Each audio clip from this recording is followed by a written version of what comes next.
Can hear. Okay. So, can everybody hear me okay? Okay. So,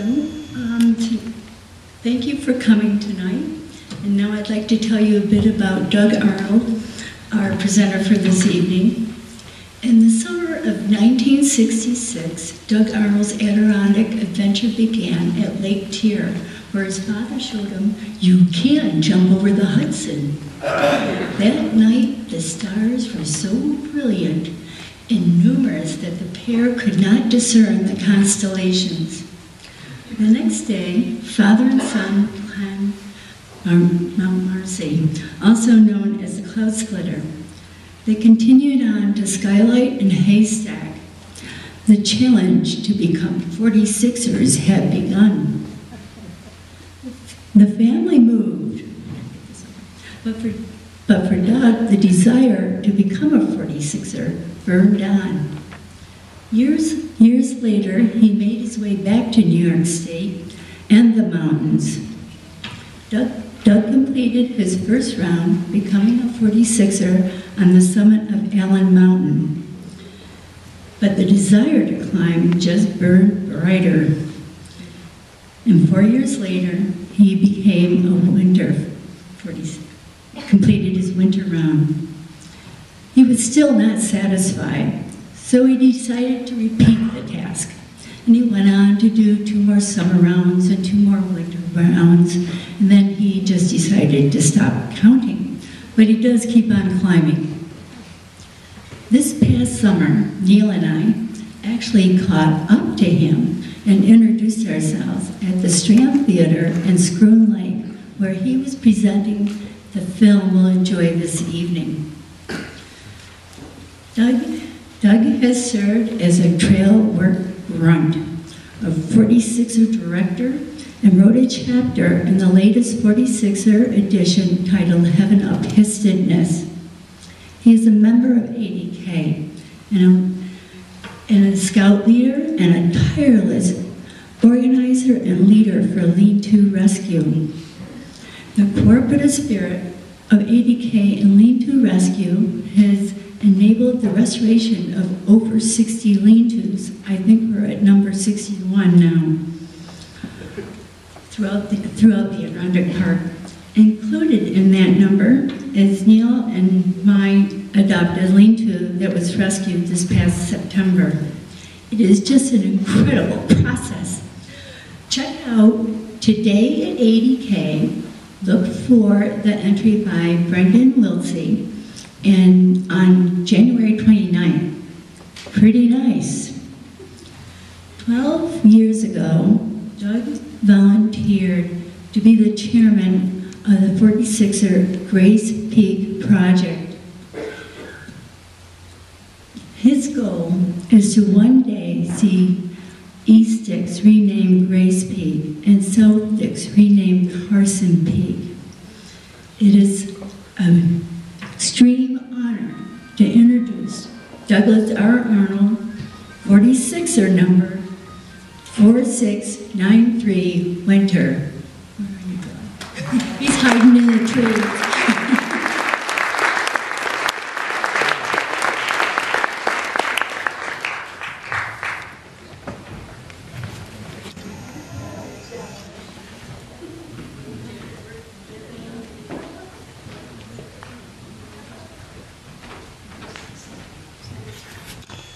Boy, the list of things that Debbie put on my shoulders is pretty big, but it pales in comparison to what Neil and Debbie have done, I can tell you. Jack took my joke about the phone. I normally feign getting a phone call, and my wife asked you to turn your phone off, so, but he took that joke, and then Jackson took my joke, you know, hello, Genesee, that wasn't part of it. Hello, Genesee chapter, he took that one. So what I want to know, though, is it true, and is it true, that this chapter is one of the most organized and active chapters in the Adirondack Mountain Club? Give me a round.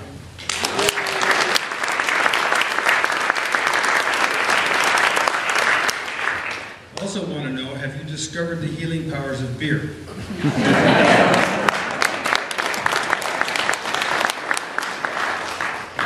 How many 46ers do we have here today? A handful, 25 or so? Excellent. Let's get them in.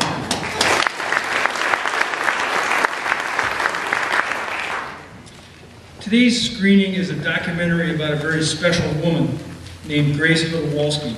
In today's world, we tend to place media-generated sports heroes on the pedestal. Today, I'm going to introduce you to a true American heroine, a national treasure. Today, a woman who dedicated her life to the mountains, the people who climb them, and particularly children and the citizens of New York State. But before I start, I want to thank a few people. I want to thank the chapter chair, Jack Schroeder. I want to thank the vice chair, Nancy Dunn, and Jack Thompson for helping to organize the screening tonight. Thank you. Most important, Neil and Debbie for bringing me here. I met them, as Debbie said, in Keene, and they were rescuing their lean-to, Gulf Brook lean-to. Lean-to was in big trouble. It's located, I don't know if you know, but it's located on the side of Hurricane Mountain. And Debbie was upset because she had been camping there since she was 5. And the lean-to needed repair. And the DEC was giving her some trouble. And Lean-to Rescue came in and said, no trouble. We'll just dismantle it, carry it a quarter-mile uphill, put in a new foundation, and reassemble it. And everybody's happy. And we did that. Right, Deb? Yes. Debbie's father, Colonel Warren DeLand, purchased property on the side of Hurricane Mountain and joined the Hurricane chapter. His rise to the top of the chapter was so quick that they elected him president, even though he didn't know he was running for the position. I think that happens here too, doesn't it? How many of you people elected tonight did not know you were running? Debbie and Neil believe in tradition, family values, and the principle of giving something back. Please thank all of these people.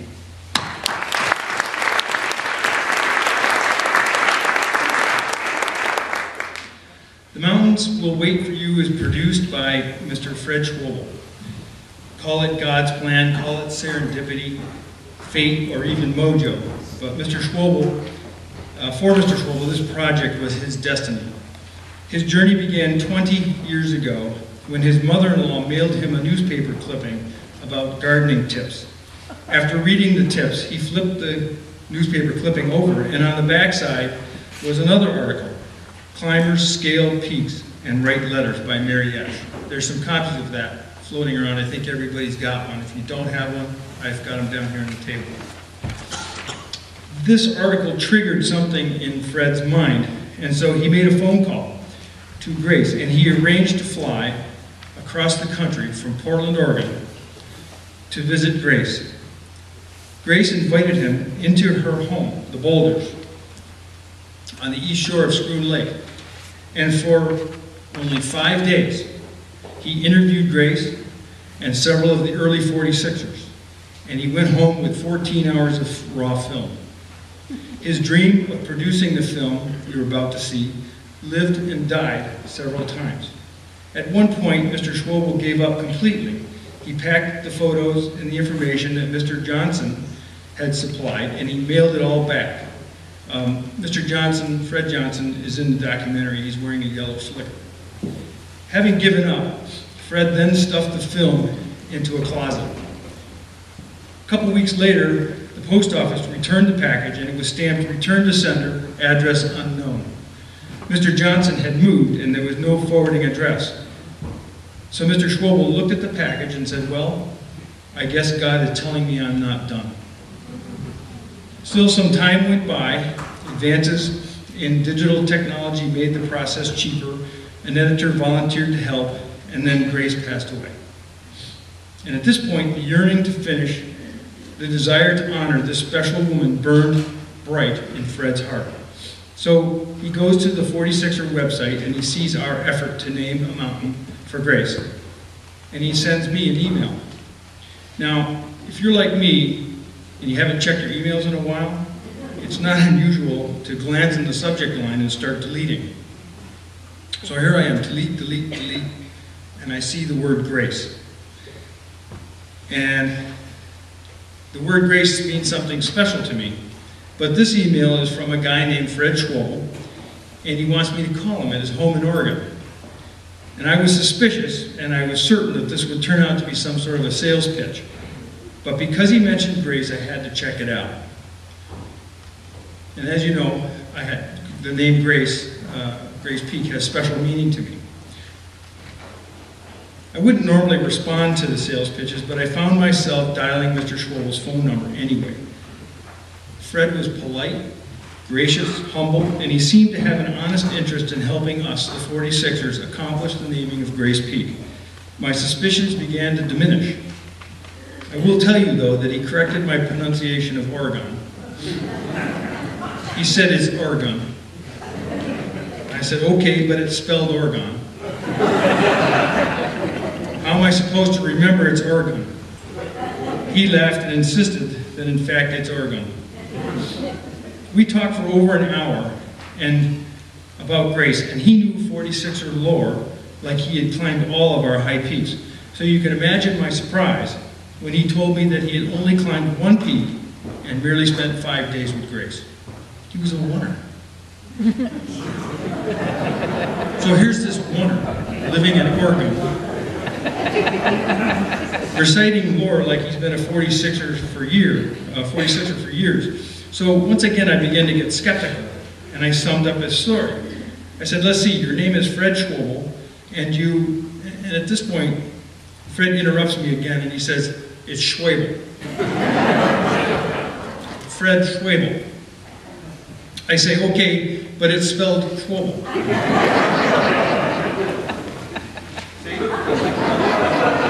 There's an O in there, it's spelled Schwabel. How am I supposed to remember Schwabel when it's spelled Schwabel? He says, oh, that's easy. My grandmother's name was Mabel. Mabel Schwabel. So I give up. Anyway, Mr. Schwabel tells me that he fell in love with Grace, the first woman 46er, upon seeing the news clipping. And he explains that he traveled across the country from Oregon to film her, and then over the next 20 years, he spends countless hours editing a documentary about our Grace. Now get this. He drops a huge bomb. He tells me, oh, and by the way, I had Johnny Cash do the voiceover. So now I'm really waiting for the punchline, because now I'm sure I'm being punked. If you haven't noticed, I have a strange sense of humor. So I decided to play along, and I said, oh, I get it. Johnny Cash, spelled with a K, right? He corrects me, and he says, no, C-A-S-H, Cash, the Johnny Cash. And then he threatened to call me Sue.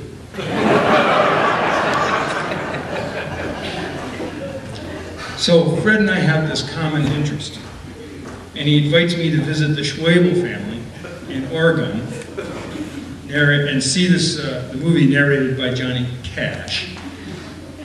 And I think we're really starting to become friends. So when I arrive in Oregon, the first thing he does is he takes me to downtown Portland, and we're driving along the river, and I see a sign on this beautiful river. And I say, look, honey, here's the Willamette River. So he pulls the car over to the side of the road, nice and gentle, and he steps on the brake, and he says, it's Willamette, damn it.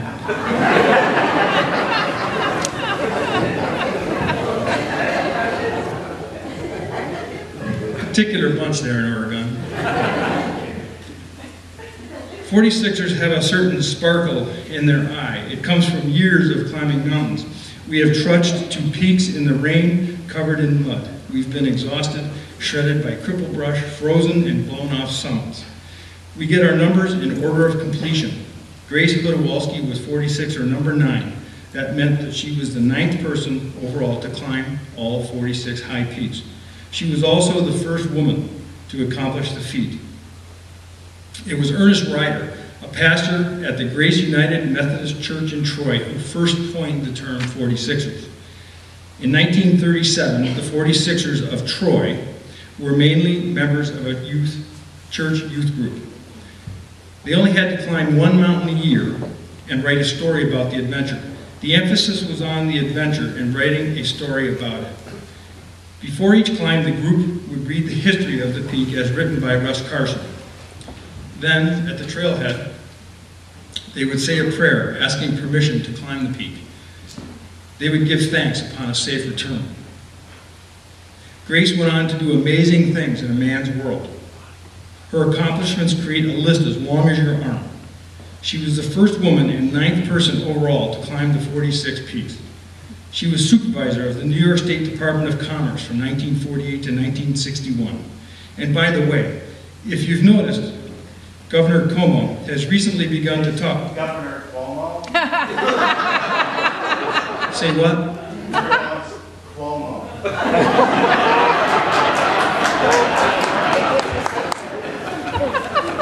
Did Fred put you up to that?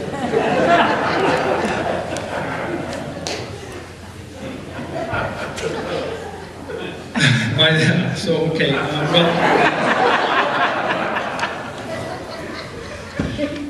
well, Grace's job at New York State was to promote the recreational use of the Adirondacks. She was ahead of her time. Grace was honored in 1986 by both houses.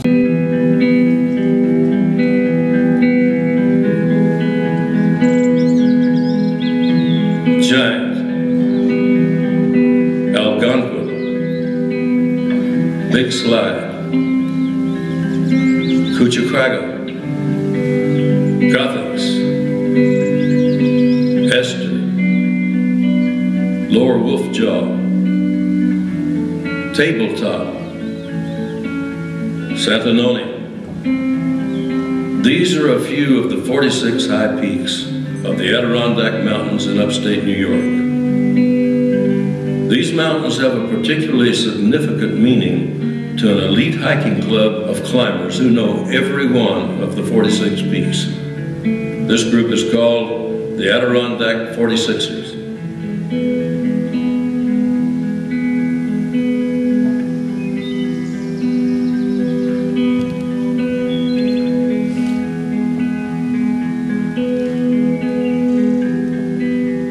The 46ers are an organization of climbers that have come together out of love and respect for this ancient mountain range.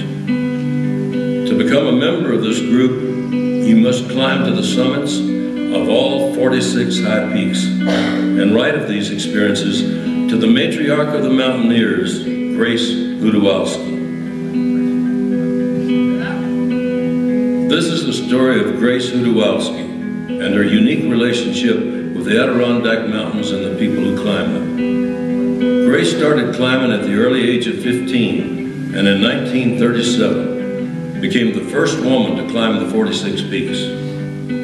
As one of the founders of the Adirondack 46ers, Grace will tell you that there's something about these mountains that will get under your skin. Fire does feel good this morning. When I first climbed, I think it was 15, I was invited to go on a climb of Mount Marcy with some college students. I was in high school. My father had told me ahead of time that it didn't make any difference whether I reached the top or not.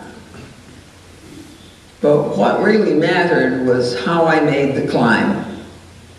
I wasn't at all sure what Dad meant by telling me it wasn't important really whether I got to the top or not, but how I climbed.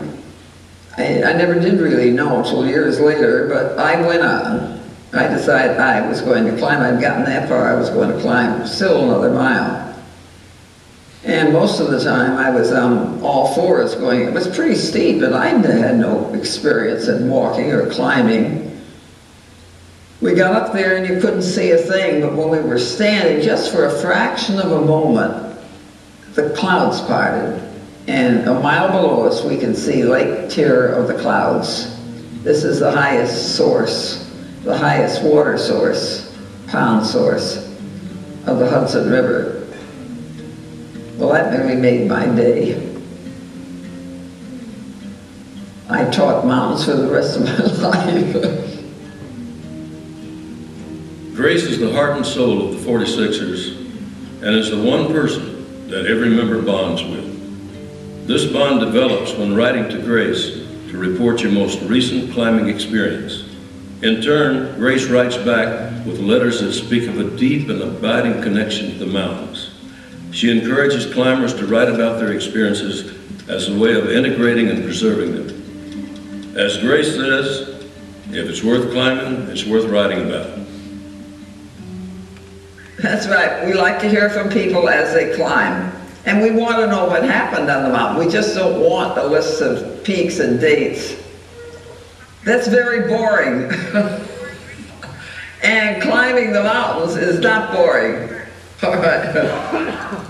Well, in order to become a 46er, Bob Helnick told us that we had to write to the historian named Grace Hudowalski so she could start a climbing folder for you. And she keeps all the records of all the people, and this is how they ascertain that you actually climbed all the high peaks. So Grace would correspond with us, and the letters to me became the cherished item, and I have every letter that Grace ever wrote to me in a folder at home, my climbing folder. I get some marvelous letters. You have no idea how wonderful they are. We love the outdoors. Looking back now, one can only think on all the beauty of these mountains, which will be forever embedded in our minds. The companionship I was privileged to share with my son during our climbs will bind us through the rest of our lives. You get this every once in a while from fathers and sons. One boy wrote after finishing that he hoped that he would be able to take his son someday up the mountains and climb with him. And these people came from Ohio to climb. The 46er was never my primary reason to hike. I hike mostly because I love these mountains, and the 46er patch will always be only a symbol, not a justification to hike these pristine peaks. Allow others to build lasting friendships and eternal bonds in these majestic mountains. The climbing of the 46 brought my father and me much closer than we ever were or probably ever could be without them. Please do not deny future fathers and sons the chance to get to know and love each other better. Above all, this should be the goal of the future 46ers, to get people to know and respect nature and love one another in the process. This is the greatest gift the wilderness can give us today. I get very moved by some of these. Everybody doesn't write a stirring letter. Who can, you know? But when you get this kind of letter, this is probably what keeps me going.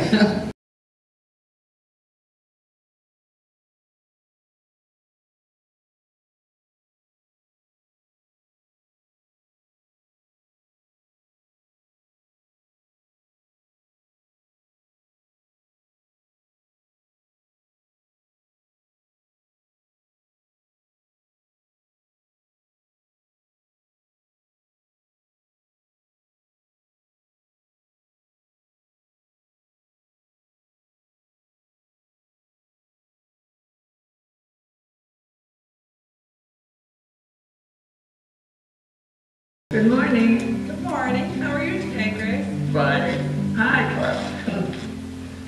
Starting to slow down now. That's from Steve. He has been climbing in Russia. Oh, really? You got a letter from Canada this morning, too. Oh yeah, here. Isn't that pretty? Who's that from? Lundy. Oh, he's a new 46er. He just finished on the 5th of the month.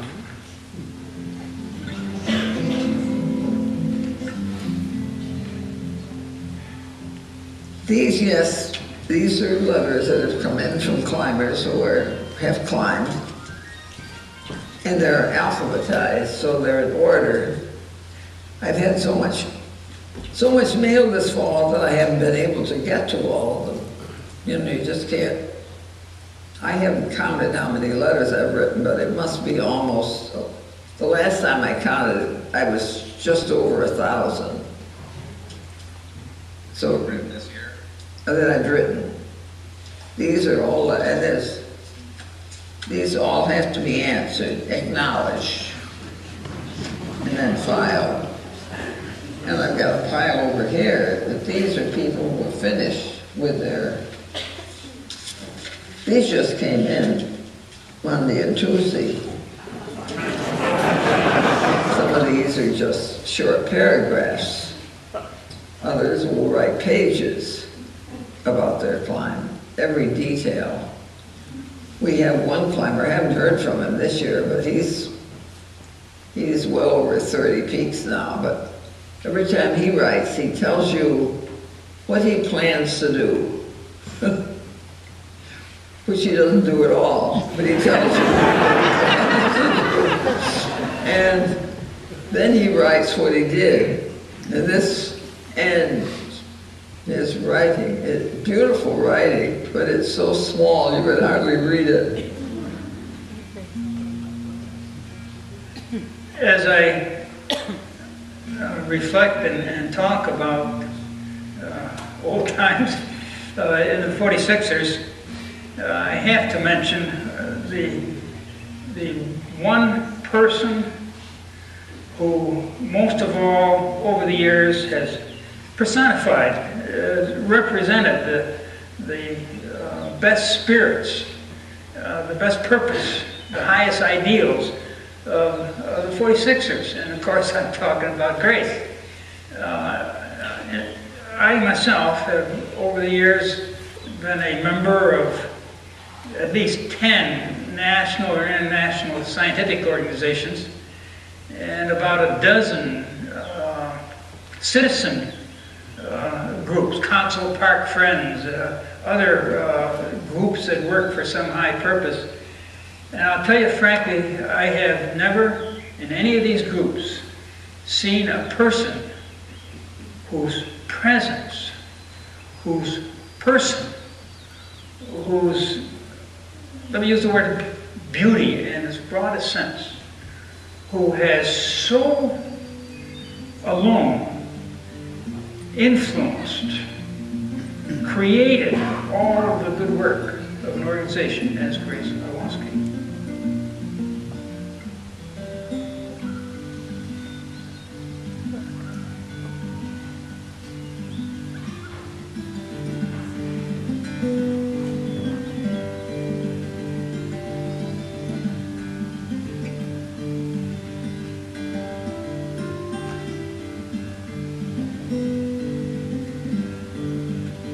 In reaching for their goal of attaining all 46 summits, they have not only come away with many varied personal experiences, but a deeper sense of what this experience means to them. And the experience of becoming a 46er, even though your original motive was to bag the 46, in the process, you learn an awful lot and get to appreciate an awful lot of things that are more than just your particular accomplishment. And I think especially of the fun that families have had, working together, going through the storms and getting lost, and all the experience of trying to complete their climbs that has brought them together and given them an experience that they remember the rest of their lives. And all of this was made possible by people like Grace Hudowalski and Dietmar, who kept the organization going. If it weren't for them, there's no question that 46ers wouldn't exist as they do. Actually, I think the first time I entered the Adirondack High Peaks was with the camp. And I think we did Santanoni, and we also did Marcy. And the mud was terrific. Yes, Moon, Mud, and Marcy. That was something that we coined on that first trip in 1932. And I said, I'll never come back to the Adirondacks, and this is not for me. Well, we got home, and about the next day or two, I started planning for the next trip. And I was caught. many years later, there was this gigantic mud hole. And I got into the mud hole, and I kept sinking and sinking. And Dit stands there and he says, "She's a goner." I said, offhand, well, she's a goner. You'll never live it down. That's for sure. There's a poem that we used in our early book called Witchwater. And that's what we called it, Witchwater too, because you could drink right out of the path. You just scoop up the water. You didn't have to be careful. You didn't even have to find a brook. If it had rained and it was right there, you just scoop it up and drink it. Witchwater is so that whoever drinks of it is bound to the area forever.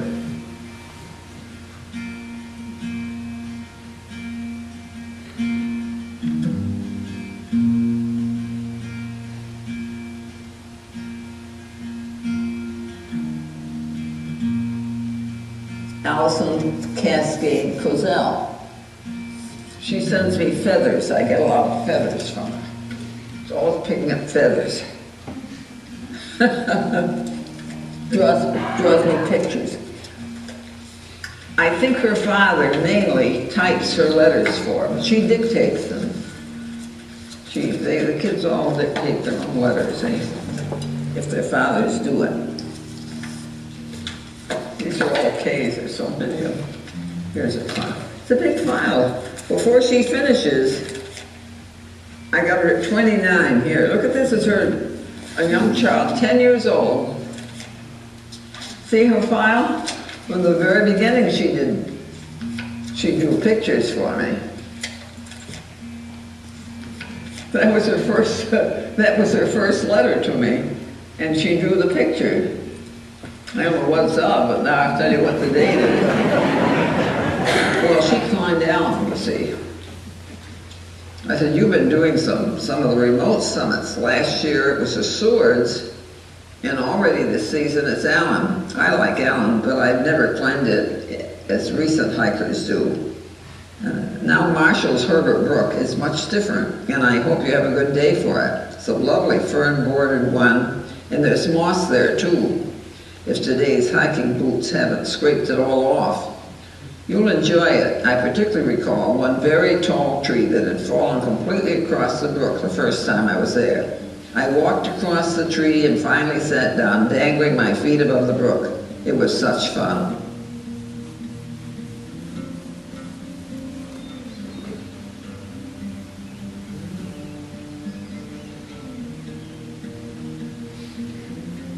I first met Noah John Rondo, the hermit of Coal River, when we went up to climb the Swords. This was back in '39. To get into Coal River, you had to walk 14 miles to begin with. We started out early one morning. We got there, and I usually climbed in shorts.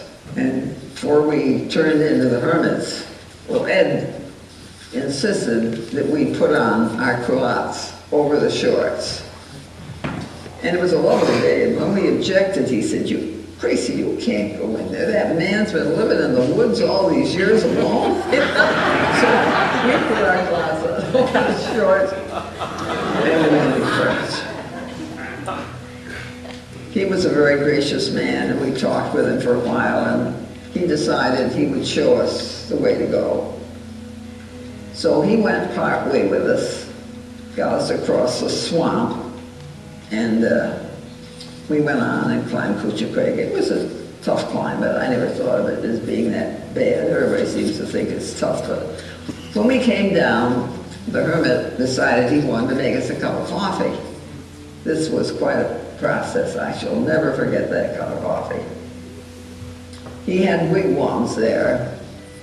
Well, up on the wigwams every so much where there'd be a little outgrowth or something where a branch had been, he would put empty condensed milk cans, and he used them for cups. So with his bowl, he reached up to grab one of these condensed milk cans, brought down the can, blew the cobwebs off it, poured the coffee, boiling coffee in it, Opened that can of condensed milk, and flies came all around it. Scooped in some condensed milk and handed it to me. I never could drink that. He said, this is better than a 10-mile hike. Well, it was really better than a 10-mile hike, but it's the best coffee I ever drank, as a matter of fact. But I'll never forget that first cup of coffee.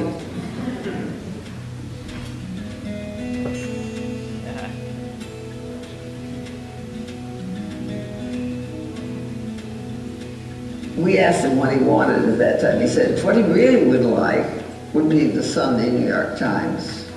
So we took him the New York Times, and we took him a birthday cake. This was sent in by Orville Galway's mother. It was a beautiful cake, very nicely decorated, with roses and all this stuff on it, you know. I had some candles to put on it afterwards. And I carried that cake in my hands for 14 miles. I took a cake once a year. Mrs. Galway always sent him a birthday cake, and I always carried it in my hands.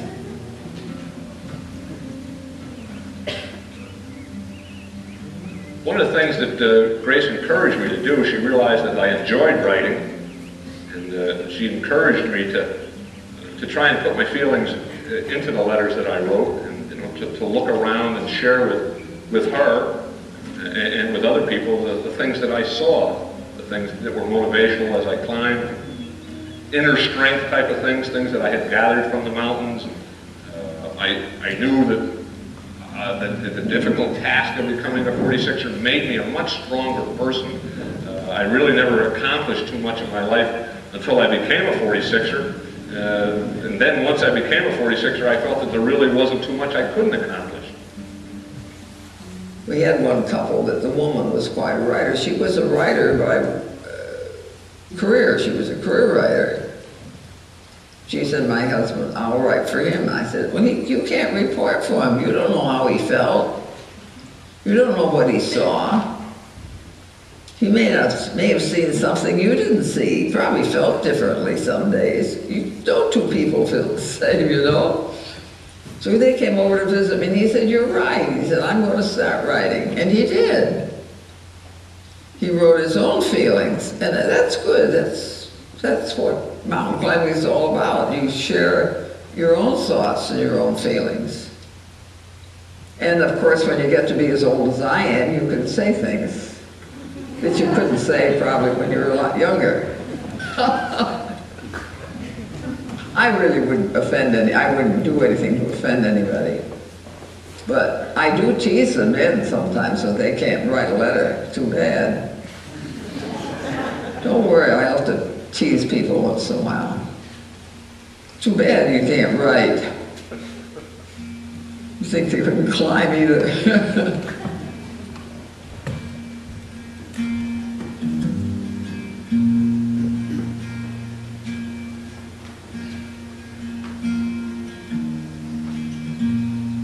I happen to be one of these crazies that loves the winter as much as the summer, even though I am a botanist. I love skiing and bobsledding, everything to do with the mountains. I'd like to start with how I got involved in the Adirondack 46ers, because I came in from a different direction. Most of the 46ers are climbing the peaks for the aesthetics and the recreation values. And I began my studies up here from the scientific viewpoint. As a botanist and forester, I was interested in the alpine landscape. And in my climbing, I came to realize that the trails were eroding, litter was accumulating up in the snow. You could see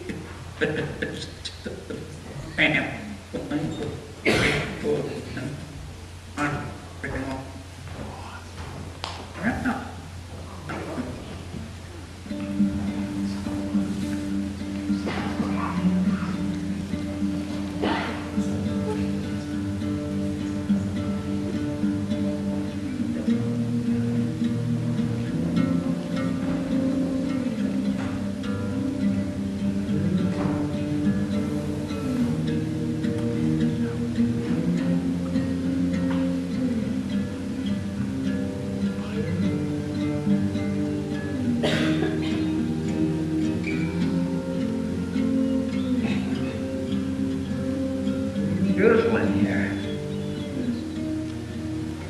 Grace's enthusiasm and passion for climbing is contagious. You look down here at Elk Pass is over here. That's 100 Pass. You walk up and you'll walk a little ways and you'll see. Whenever we had to write something about an essay, I wrote about the mountains. When we had public speaking in those days, or at least I had to take public speaking, I talked about the mountains. And when I graduated, I wrote the class song, which was about the mountains. And so, of course, when I met my husband, you see, I talked nothing but mountains to him. I guess he got so fed up listening to me talking about the mountains that he decided he would go and climb, which was what got him going, which really started the whole business of climbing, because he went for them in a good way.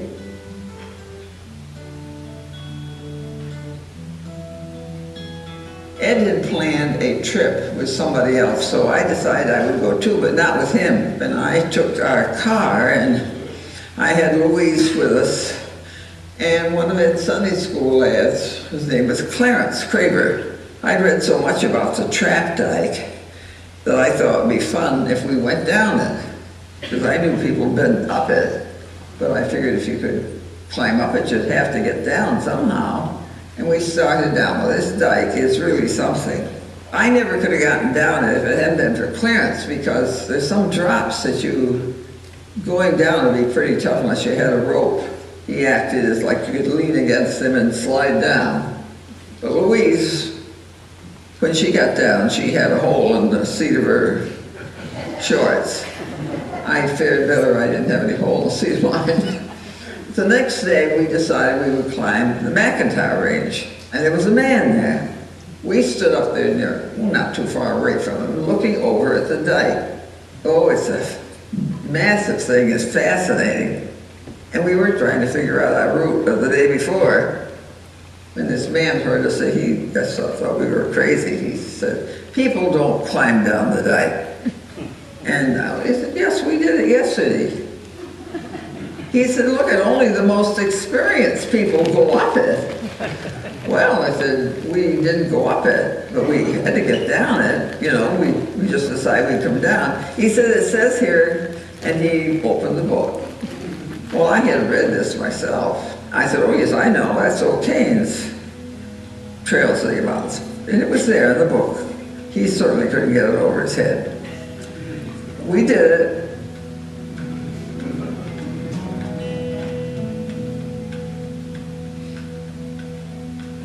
When I think of those days, well, my father said, it really meant more to me afterwards, because I knew that he was telling me that it wasn't really important if I got to the top. How I made the climb was important. In other words, you don't gripe, you don't complain, you do your share, you do more than your share on a trip. If you aren't cheerful, nobody else is going to be cheerful. If you think you can't do anything, you'll never do anything. Never did anything, my sister used to tell me. And she was right. She really was. You've got to have a positive approach in life. And it really meant a lot to me. And I think maybe that's why I tell people they can do it if they think they can. You know, go try it. The other day I went to the post office, and the man stopped me when I came out. And he said, "Am I too old to climb the 46? He was a good-looking man. I said, "How old are you?" I said, "Well," he said, "I'm 70, I think he was 71. Didn't look 71 to me, but he said, "I'm 71. He's a good strapping man. He's got a camp farther down the lake, a new place, fairly new."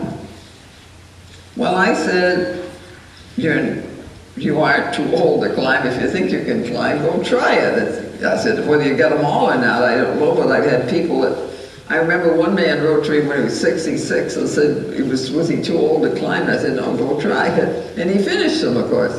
Then we had those two men, one who started when he was 68, I think, and he finished when he was 70. I guess I don't think anybody's too old to climb. They can manage, but you got to think you can first. When I was 80, I went to see a rheumatologist because I was having trouble with my legs. And I made up my mind that I was going to climb Cascade Mountain during my 80th year, but I thought I'd better go find out what he thought. So he finally told me, he said, well, go ahead and try it. He said, you'll have trouble getting up. You won't have too much trouble maybe getting up. The trouble will be coming down with your leg the way it is. But he said, try it anyway. He said, you won't know till you try. She invited me on a climb to go with her. She wanted to climb Cascade Mountain when she was 80 years old, which to me was unthinkable. But she said she did it at 70 and saw no reason that she couldn't do it again at 80. And she started to get herself in shape, and we started to do some climbing around her camp at Screw Lake, and we went up and did some of the lesser mountains around the high peaks and got herself in shape, and she felt that she was going to do it. So up we went to see this motivation, this lady with this type of motivation to climb high peak at 80 years old. When she did it at 70, 10 years earlier, and felt that there was no problem, she certainly could get herself up the mountain. And up the mountain she did get. She was home to stand on a high peak once again and look around and see her beloved mountains once again. It was a moment I'll always cherish and remember.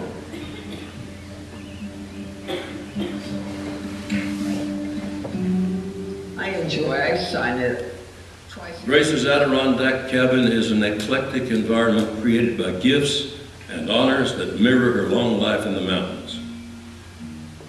Climbers that have written to Grace want to stop by and discuss the fabled 46 and listen to her personal recollections of over 5 decades of climbing.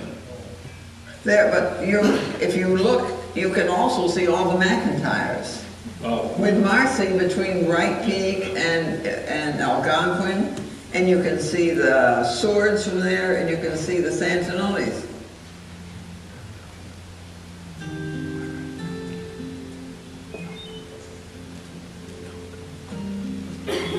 All of this has been a religious search for me. Regardless which religious path we individually follow, we all came from nothingness and to nothingness return.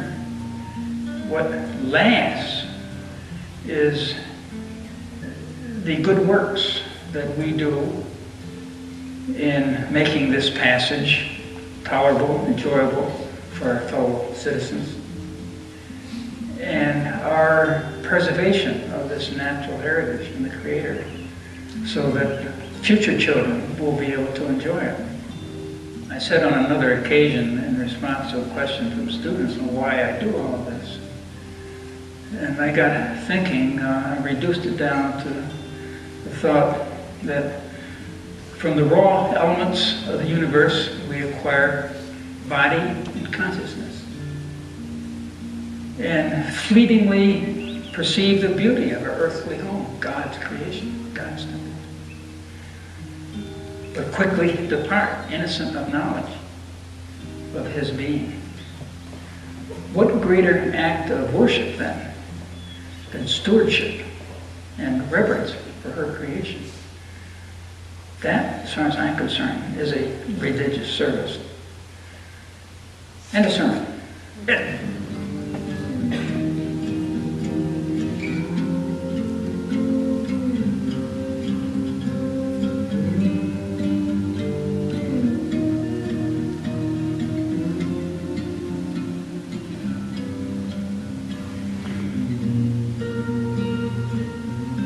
Grace has come to mean so much to so many people that it's difficult to put her impact into words.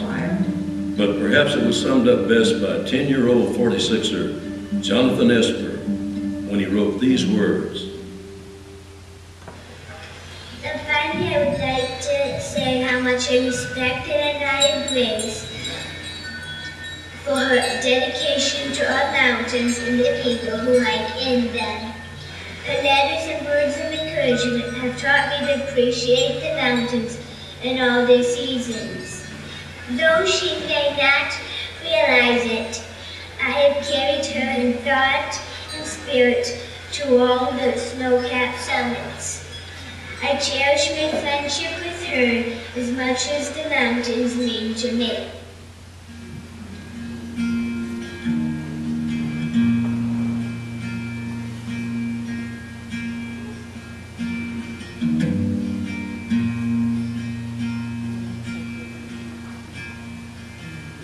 Grace has been the mother of our organization. You certainly are aware of the hundreds of letters that she writes to young people and old who are first becoming acquainted with the high peaks. She encourages them. She's the catalyst for many people. She's the one person that bonds to everybody in this organization. Every one of us loves her like a mother. There's no other way to say it. Grace and the purity of her purpose and the beauty of her person has enveloped all of us into this sense of family.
He said, this lad says, a bear swiped my food at Marcy Dam. I chased him and got it back. Man, this is found some people on Nye who were lost in the same place we were. Some of them very silly, you know. It's kind of amusing. When I was 3, I started mountain climbing.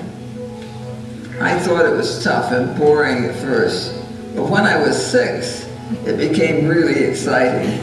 That was written by an 11-year-old. 3 groups of nude hikers. P.S. They were wearing hiking boots.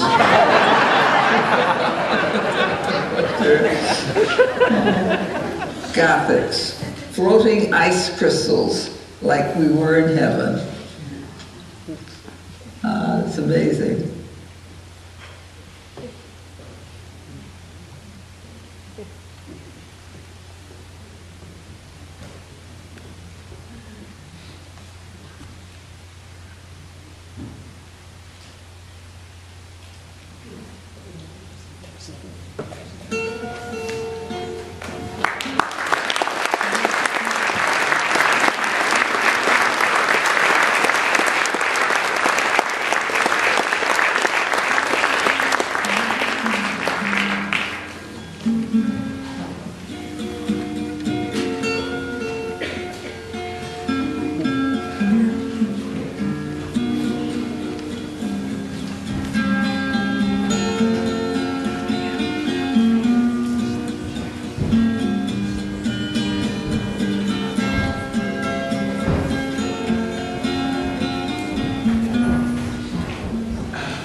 There's also some bonus footage in the middle of the movie that seemed to get I don't know, maybe had a little eyelash or something on them.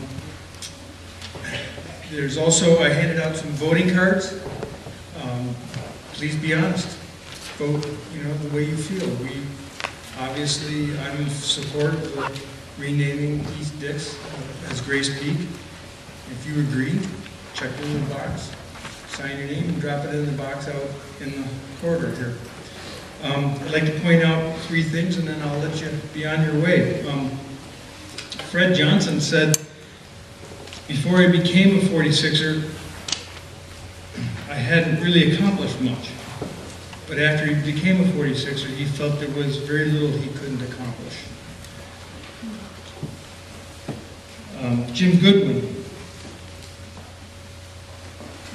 when they were talking about the numbers of people and how to control the erosion and the damage, he was concerned that they could ever really make a difference. And he says it was a miracle. It truly is a miracle. I recall as a young lad climbing on Mount Marcy. I think I got to the summit and there was a metal model of Howard Johnson's with the orange roof on the summit. And nowadays you go and it's clean. And lastly, Professor Ketledge states that he had been involved in dozens of national and international groups, and he never met a person whose presence, whose beauty in the broadest sense has so influenced and created all the good works of an organization as Grace Hudowalski. I thank you.